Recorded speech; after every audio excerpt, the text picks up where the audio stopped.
You may be seated.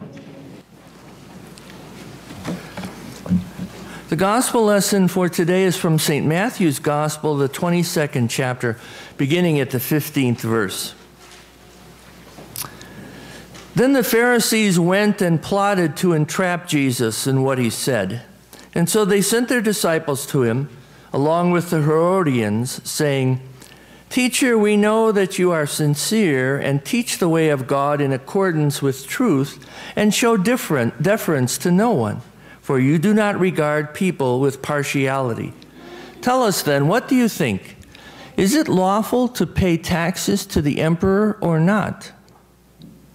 But Jesus, aware of their malice, said, "Why are you putting me to the test, you hypocrites? Show me the coin used for the tax."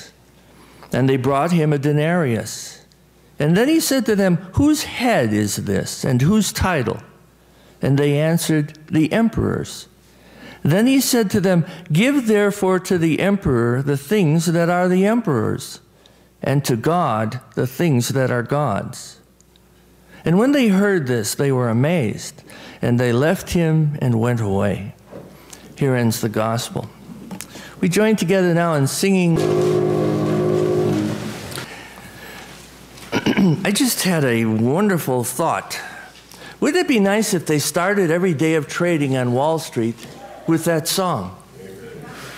You know, they ring that stupid bell and a bunch of people standing up and then they applaud. I don't know what the heck that means. There's not much applauding lately, I think, but wouldn't that be interesting if somebody went up there and said, "Take out your song sheet, now we're all going to sing Leaning on the Everlasting Arms." Not a snowball's chance in hell would they do that. Let's talk about money this morning. Money games in particular. We've heard a lot of money talk during the campaign, of course. Politicians have to talk about money, especially now in this present crisis. It's hard to understand some of the discussion, at least it is for me, and I think probably for you too, because the numbers are so big.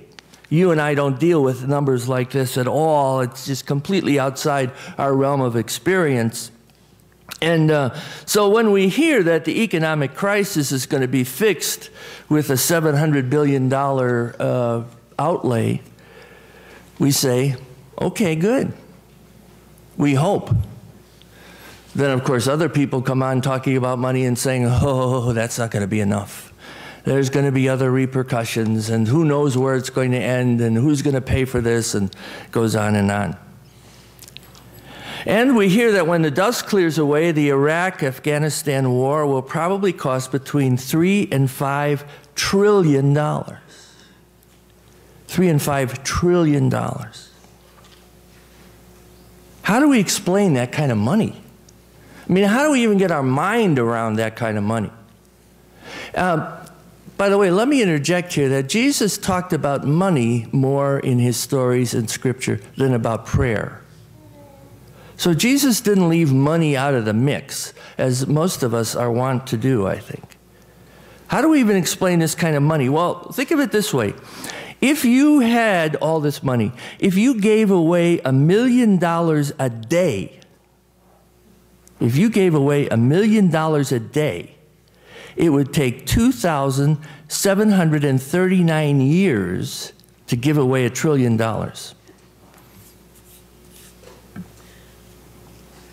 I didn't do the math on this, by the way. I found this reference somewhere. So, can you imagine that?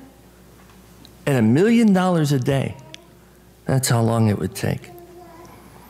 Now, in contrast to all these big numbers about money, there are also small numbers of money, like $2 a day.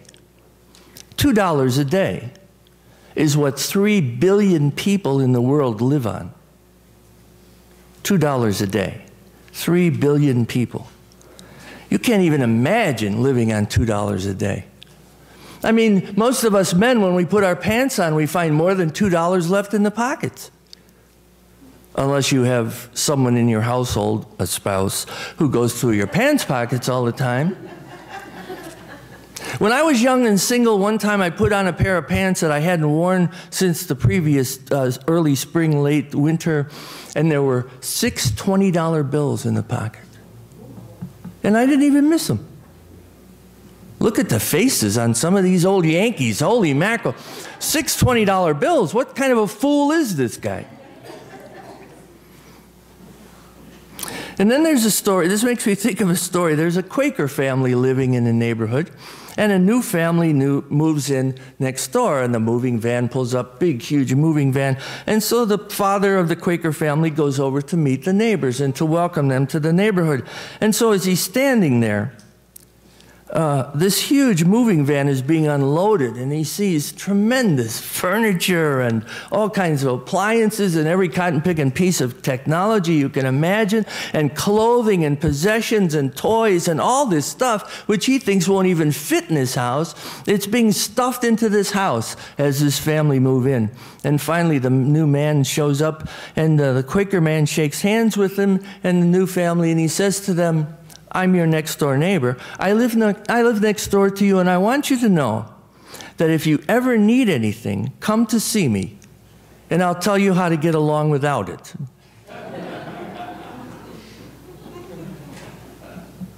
Money is important, but the truth is money can be addictive. It's addictive for us people. It's addictive for governments. It's addictive for institutions and corporations. The getting of it, the spending of it, the worrying about it, the putting it first in so many circumstances. Sometimes this is just plain greed, but other times it's an addictive pursuit of money and what we think money can buy. Now, in today's gospel, this money is part of a game that the religious authorities are planning to use with Jesus. They're playing this game with him. All the money and power that comes with it, however, is also a part of this game. And these people who are talking to Jesus, they have strict allegiance to this money and power. That's where their first allegiance is.